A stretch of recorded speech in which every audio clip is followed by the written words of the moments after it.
Autism আক্রান্তরা সমাজের বোঝা নয় বললেন প্রধানমন্ত্রী। প্রতিটি মানুষকে তাদের পাশে দাঁড়ানোর আহ্বান।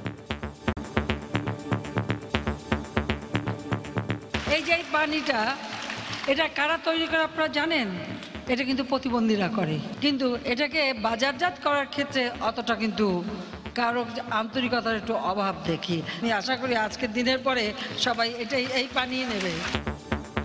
পরিবেশগত প্রভাব থেকে আক্রান্তদের দূরে রাখার পরামর্শ বিশেষজ্ঞদের।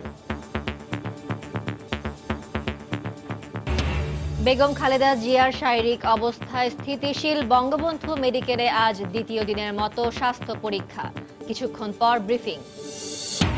গুরুত্বপূর্ণ দুটি পদ হারানোর পর জাতীয় পার্টির অনুষ্ঠানে জিএম কাদের রাখলেন শুভেচ্ছা বক্তব্য। রওশন বললেন, দলে কোনো বিভেদ নেই। নিরাপদ ভবন নিশ্চিতে ৩ বছর ধরে ঝুলে আছে বিশেষজ্ঞ কমিটির সুপারিশ। রাজউকের কিছু কর্মকর্তার স্বার্থে বাস্তবায়নে গড়িমসির অভিযোগ। সদরঘাটের অর্ধেক স্থাপনায় ঝুঁকিপূর্ণ।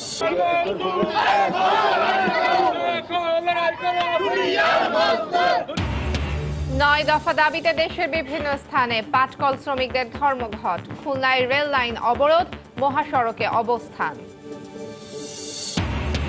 এবং চালুর অপেক্ষায় সিটি ইকোনমিক জোন। কাল ভিডিও কনফারেন্সে উদ্বোধন করবেন প্রধানমন্ত্রী। বিনিয়োগ ৫,০০০ কোটি টাকা ছাড়িয়ে যাওয়ার প্রত্যাশা।